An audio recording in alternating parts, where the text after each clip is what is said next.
አሰላሙ አለይኩም ወራህመቱላሂ ወበረካቱ። እንደውም ክርስቲያን ወገኖቼ ሰላም ብያለሁ።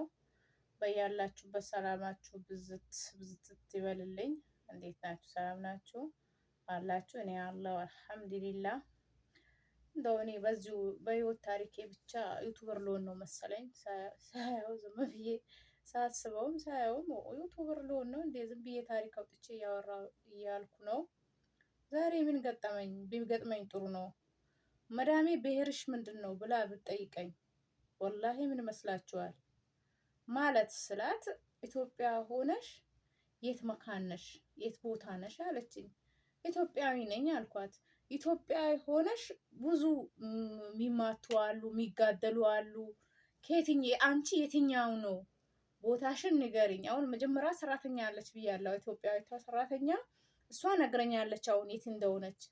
አንቺስ የት ነሽ አለችኝ ማለት ነው። ላ እንደዛ ስትለኝ እኔ ኢትዮጵያዊ ነኝ አልኳት። ላ አኩ አሁን ምሳሌ አለችኝ። እኛ ጋር እንትን ደማም አለ፣ ሪያድ አለ፣ በረሪያድ አለ፣ መካ አለ፣ ጅዳ አለ። እንደዛ ሆኖ እናንተም ሀገር ደግሞ እንደዛ ተከፋፍሎ የሚገዳደሉ አሉ፣ የሚማቱ አሉ።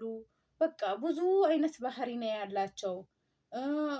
እዚህ መተው ራሱ ብዙ ጊዜ የሚገድሉ አሉ። እኔ የእናንተ ዜጋ ራሱ እርስ በርሱ ተገዳድሎ ቲክቶክ ላይ አይቻለሁ፣ በቅርብ አይቻለሁ። አንቺ የትኛው ብሔር ነሽ ብላ ጠየቀችኝ። ስጠይቀኝ እኔ ኢትዮጵያዊ ነኝ፣ ኢትዮጵያዊ ነኝ። የሚገዳደል ብሔር የለም በኢትዮጵያ። ሁሉም ኢትዮጵያዊ ነው። እናንተ ጋር ይገዳደላሉ ወይ አልኳት።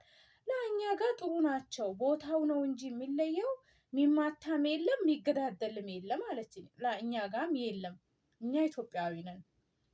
አዎ እንዳልሽውም አለ ቦታ ይለየናል እንጂ አንገዳደልም። እንዴት እንገዳደላለን ብዬ ስጠይቃት እሷ እኮ ነግረኛለች፣ ሁሉንም እሷ ነግረኛለች አለች። ምንድን ነው የምትነግርሽ?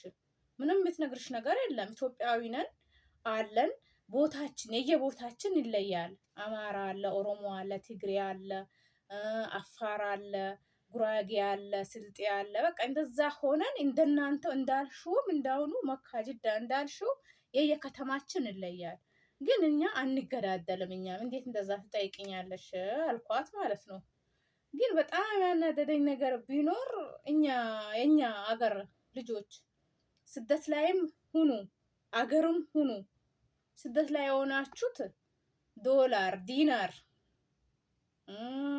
ድርሃም፣ ሪያል ያሰከራችሁ ዝም ብላችሁ ቲክቶክ ላይ ወታችሁ አትጨፍሩ። ከሰራሽ ዝም ብለሽ ሚዲያ እንደሌላውም ሰው አርፈሽ ስሪ ወይም አርፈክ ስራ። ይሄ ብሔር እንዲህ ነው፣ ይሄ ብሔር እንዲህ ነው እያላችሁ ራሳችሁን ሰው አታንቋሽሹ። እናንተስ እዛው እንደፈለጋችሁ ሁኑ። ግን ምንም አያውቁት ይኸው በየቦታው እንደኔ ይጠየቃሉ ማለት ነው። እነሱ እስከሚጠይቁን ድረስ ራሳችን ለምንድን ነው እንትን ምናረግ ሰው? ኧረ እባካችሁ ስርዓታችሁን ያዙ፣ ስነ ስርዓት ይኑራችሁ። አገራችን አታርክሱ። እኛ እኮ ኢትዮጵያዊ ነን ታውቃላችሁ። ስደተኞች ታውቃላችሁ ይሄንን። በእርግጥ አንድ ጥቁር መንገድ ላይ እንኳን የአበሻዊ ቀለም ያለውን ካገኘን ስደት ላይ ሆነን እንዴት ነው የምንሆነው? ያንን ለማናገር እንዴት ነው ምንንገበገበው? ግን አናናግረውም፣ እንፈራና ማለት እነሱን ፈርተን እየተያየን ነው እኮ ነው የምናልፈው። ሀተ ሱቅ ላይ ከተገናኘን ሀተ የሆነበት ከተገናኘን ማለት ነው። ለምንድን ነው ግን ራሳችን የምናረክሰው? ይሄ ብሔር ይገዳደላል፣ ይሄ ብሔር እንደዚህ፣ ይሄ እንደዚህ፣ ጉራጌ እንደዚህ፣ አማራ እንደዚህ፣ ትግሬ እንደዚህ። አረሰ ሚዲያ ላይ ወታችሁ የምትሰሩ ልጆች ስነ ስርዓት ይኑራችሁ። እንደ ማንኛውም ሰው ሰርተሽ ተጠቀሚ፣ ሰርተክ ተጠቀም። እስኪ አንድ የህይወት ታሪክሽን አካፍሊ። እስኪ አንድ የህይወት ታሪክን አካፍል። ብዙ ነገር ከአንተ የሚማር እህት ይኖራል፣ እህቶቹ ይኖራሉ። ብዙ የሚማር ወንድም ይኖርሃል። የህይወት ታሪክን ብትናገር ማለት ነው። ይሄ እንደዚህ ነው፣ ይሄ እንደዚህ ነው ብለህ ትውልድም አታበላሹ። በቃ አጠቃላይ ማለት ነው። አልፎ ተርፎ ያው ባዳው ምን ብሔር ነሽ ብሎ እስከሚጠይቀን ድረስ ያደረሳችሁን ነው። ይሄ ለምን አስፈለገ? ኢትዮጵያዊ ነን እኮ እኛ።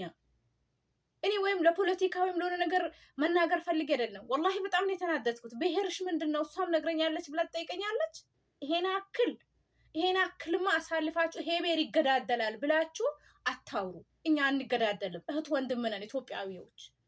ኢትዮጵያዊ ነን በቃ አጠቃላይ ማለት ነው። ማንም ሊከፋፍለንና ሊነጣጥለን ሪያልና ዶላር ወይም ዲናር ድርሃም ያሰከረው ሰው እኛን አይነጣጥለንም። እኛ አንድ ነን በቃ አንለያይም። ኢትዮጵያዊ ነን። በማንነታችን አንደራደርም። ኢትዮጵያዊ ነን በቃ አንድ ኢትዮጵያዊ ነን። ምናልባት የየቦታው ሊለይ ይችላል። አማራ ትግሬም ብለን ልንለየው እንችላለን። ትግሬ ይገዳደላል፣ አማራ ይገዳደላል፣ ኦሮሞ ይገዳደላል፣ ስልጤ ጉራጌ ይገዳደላል ብለን አንጣጥልም። እኛ እባካችሁ እንደዚህ ብላችሁ የምትናገሩም ምናልባት ለመዳማችሁ ካላችሁ አትበሉ እንደዚህ። በቃ እኛ ኢትዮጵያዊ ነን፣ አንገዳደልም፣ አንድ ነን። ኢትዮጵያዊነት አንድነት ነው ብላችሁ ዝጉ። አስባችሁታል? እሷ ነግረኛለች፣ አንቺ ለምን አትነግሪኝም ብላ የጠየቀችኝ ማለት ነው። ይቅርታ አድርጉልኝ፣ እኔ በጣም ስሜታዊ ሆኜ ነው። አሰላሙ አለይኩም ወራህመቱላሂ ወበረካቱ።